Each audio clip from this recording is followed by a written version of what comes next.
विनोद कुमार सैनी और हम बात करेंगे आज संविधान की दूसरी अनुसूची पर, जिसमें संवैधानिक पदाधिकारियों के वेतन और भत्ते को लेकर बात की गई है। और यहाँ पर राष्ट्रपति व राज्यपाल के लिए वेतन भत्ते सब योजना करके उनके लिए परिलब्धियों सब यूज किया गया। इम्पोर्टेंट है, कई बार परीक्षाओं में पूछा जा चुका है। दोस्तों, केंद्र में कौन कौन से पदाधिकारियों के वेतन भत्ते का उल्लेख है दूसरी अनुसूची में, और राज्य में कौन कौन से पदाधिकारियों की वेतन भत्तों का उल्लेख है, ये देखते हैं हम। केंद्र में दोस्तों राष्ट्रपति, उपराष्ट्रपति को उपराष्ट्रपति पद के लिए कोई भी वेतन नहीं दिया जाता, उसे 0 उसे वेतन राज्यसभा का सभापति होने के नाते दिया जाता है। उपसभापति, राज्यसभा का उपसभापति, उसके वेतन का उल्लेख है। अध्यक्ष व उपाध्यक्ष लोकसभा के, इनके वेतन का और भत्तों का उल्लेख है संविधान की दूसरी अनुसूची में। और उच्चतम न्यायालय के न्यायाधीश, चाहे वो मुख्य हो और अन्य, इनका वेतन और भत्ते का उल्लेख है। और नियंत्रक एवं महालेखा परीक्षक, इनके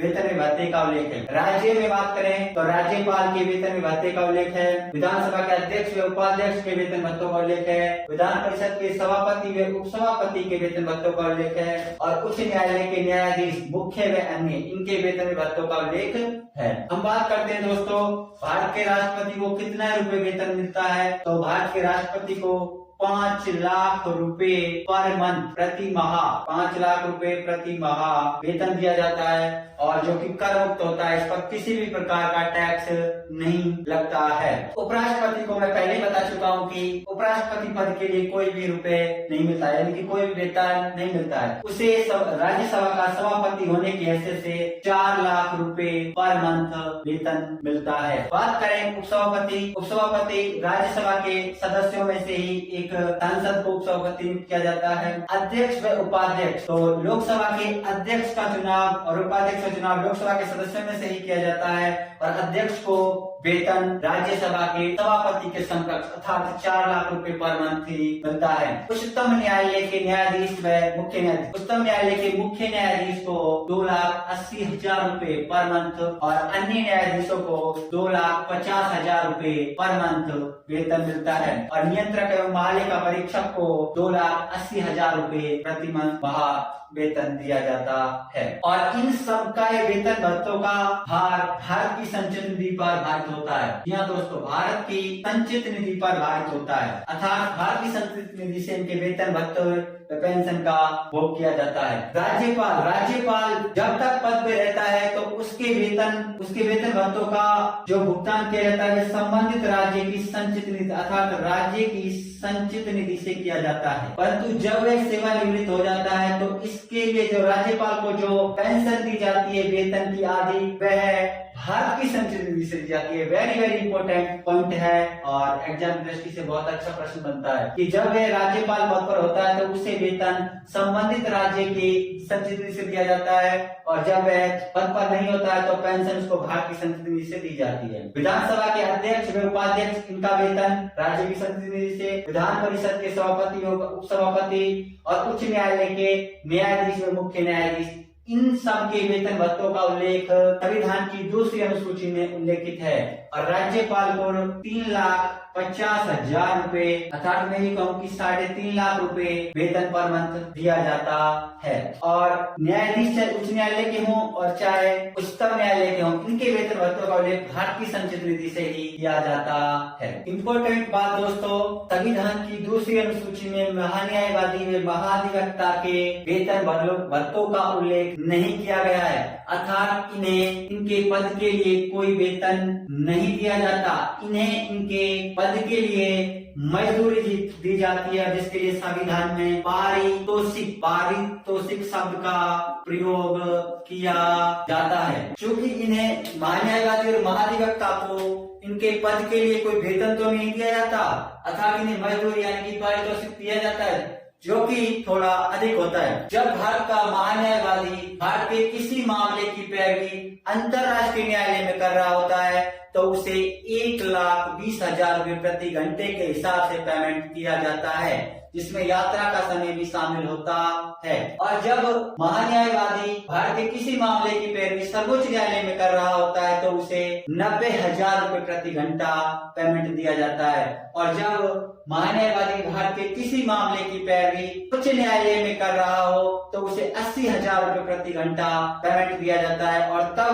और जब महान्यायवादी भारत के किसी मामले की पैरवी जिला न्यायालय में कर रहा हो तो उसे 70,000 रुपए प्रति घंटे के हिसाब से पेमेंट किया जाता है। और महाधिवक्ता जब राज्य सरकार के किसी मामले की पैरवी सर्वोच्च न्यायालय में कर रहा होता है तो उसे 90,000 रुपए प्रति घंटे के हिसाब से पेमेंट दिया जाता है। और जब महान्यायवादी भारत के किसी मामले राज्य के किसी मामले की राज्य सरकार किसी मामले की पैरवी उच्च न्यायालय में कर रहा होता है तो उसे 80,000 रुपए प्रति घंटा दिया जाता है। और जब महाधिवक्ता राज्य के किसी मामले की पैरवी जिला न्यायालय में कर रहा होता है या अधीनस्थ न्यायालय में कर रहा होता है तो उसे 70,000 रुपए प्रति घंटे के हिसाब से दिया जाता है। जो कि वेतन न देकर इनके लिए पारितोषिक शब्द का यूज किया गया है और इनके वेतन पदों का उल्लेख संविधान की दूसरी अनुसूची में नहीं। भारतीय संविधान की तीसरी अनुसूची में संवैधानिक पदाधिकारियों की शपथ का उल्लेख है, अर्थात कौन कौन संवैधानिक पदाधिकारी संविधान की तीसरी अनुसूची के अकॉर्डिंग शपथ लेते अनुसार शपथ लेते हैं। तो केंद्र में संसद के अभ्यर्थी सदस्य या सांसद, बात एक ही है ये तीनों, मतलब संसद के अभ्यर्थी सदस्य या सांसद और मंत्री। अब मंत्री में सारे कैबिनेट मंत्री, राज्य मंत्री, प्रधानमंत्री सारे शामिल हो जाते हैं। उच्चतम न्यायालय के न्यायाधीश, मुख्य व अन्य, इनकी शपथ का उल्लेख भी कहाँ पर है? संविधान की तीसरी अनुसूची में। नियंत्रक एवं महालेखा परीक्षक है, इनकी शपथ का उल्लेख भी तीसरी अनुसूची में है। अब राज्य में देखें तो विधानमंडल के अभ्यर्थी सदस्य या विधायक, जो विधानमंडल के सदस्य होते हैं उनको विधायक बोलते हैं, इनकी शपथ को लेकर मंत्री, मंत्री में ही मुख्यमंत्री, कैबिनेट मंत्री, राज्य मंत्री, उप मंत्री और उच्च न्यायालय के न्यायाधीश, इनकी शपथ का उल्लेख संविधान की तीसरी अनुसूची में है। विशेष ध्यान देने की बात है कि भारत की राष्ट्रपति और उपराष्ट्रपति और राज्यपाल, इनकी शपथ का उल्लेख संविधान की तीसरी अनुसूची में न देकर अनुच्छेदों में दिया गया है। तो भारत के राष्ट्रपति की शपथ का उल्लेख संविधान के अनुच्छेद 60 में है, उपराष्ट्रपति की शपथ का उल्लेख संविधान के अनुच्छेद 69 में है और राज्यपाल की शपथ का उल्लेख संविधान के अनुच्छेद 159 में। कई बार हमसे दोस्तों इनका भाग भी पूछा जाता है। तो राष्ट्रपति की शपथ का उल्लेख संविधान के भाग 5 में और उपराष्ट्रपति की शपथ का उल्लेख संविधान के भाग 5 में और राज्यपाल की शपथ का उल्लेख संविधान के भाग 6 में है। विशेष ध्यान देने की बात यह है दोस्तों, यही व्यक्ति हैं जो संविधान की तीसरी अनुसूची के अनुसार शपथ लेते हैं। और ये शपथ किसकी लेते हैं? पद व गोपनीयता की शपथ लेते हैं। इंपॉर्टेंट बात है, किसकी शपथ लेते हैं? पद व गोपनीयता की शपथ लेते हैं। इनके अलावा बहुत से ऐसे पद हैं जो अपने पद की शपथ नहीं लेते और कई बार एग्जामिनर उन पदों को एग्जाम के ऑप्शन में डाल देता है, हम कंफ्यूज हो जाते हैं, हमारा प्रश्न गलत हो जाता है, उन पे थोड़ी बात करते हैं। दोस्तों संविधान की तीसरी अनुसूची में मैंने बताया अभी थोड़ी देर पहले कि कौन कौन व्यक्तियों की शपथ का उल्लेख है। अब वे व्यक्ति या वे पदाधिकारी जिनकी शपथ का उल्लेख नहीं है, एक बार प्रश्न पूछा जाता है कि इनमें से किसकी शपथ का उल्लेख संविधान की तीसरी अनुसूची में नहीं है। तो मित्रों मैंने आपको बताया, नंबर 1 राष्ट्रपति की शपथ का उल्लेख संविधान की तीसरी अनुसूची में नहीं है, उपराष्ट्रपति की शपथ का उल्लेख संविधान की तीसरी अनुसूची में नहीं है और राज्यपाल की शपथ का उल्लेख संविधान की तीसरी अनुसूची में नहीं है। तो फिर कहाँ पर है? तो मैंने आपको बताया दोस्तों, राष्ट्रपति की शपथ का उल्लेख संविधान के अनुच्छेद 60 में है, उपराष्ट्रपति की शपथ का उल्लेख संविधान के अनुच्छेद 69 में है और राज्यपाल की शपथ का उल्लेख संविधान के अनुच्छेद 159 में 159 में है। ठीक है दोस्तों, ये तो बात हुई कि संविधान की तीसरी अनुसूची में किन की शपथ का उल्लेख नहीं है।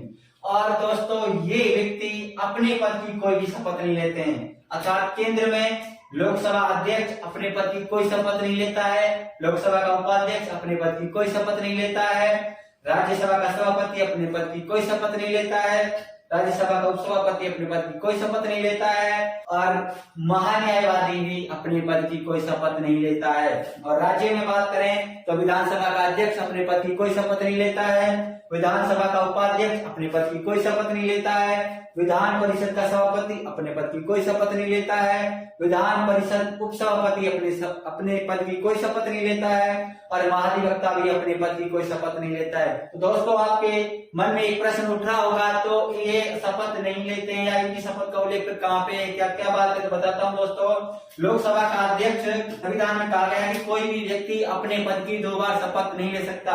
लोकसभा का अध्यक्ष क्योंकि लोकसभा अध्यक्ष बनने से पहले वो संसद का सदस्य होता है और वह संसद के सदस्य के रूप में अपनी शपथ ग्रहण कर चुका होता है, इसलिए वो लोकसभा अध्यक्ष के रूप में कोई भी शपथ नहीं लेता। यही इसी प्रकार से लोकसभा का उपाध्यक्ष भी संसद के सदस्य के रूप में शपथ लेता है।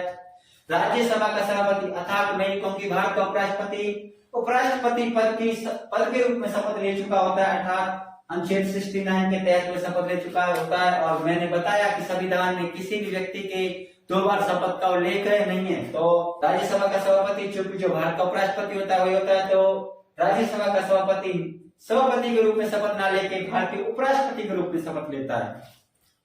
राज्यसभा का उपसभापति राज्यसभा के सदस्यों में से ही अर्थात राज्यसभा के सांसदों में से ही एक को चुना जाता है, तो यह अपनी शपथ राज्यसभा के सांसद के रूप में ले चुका होता है।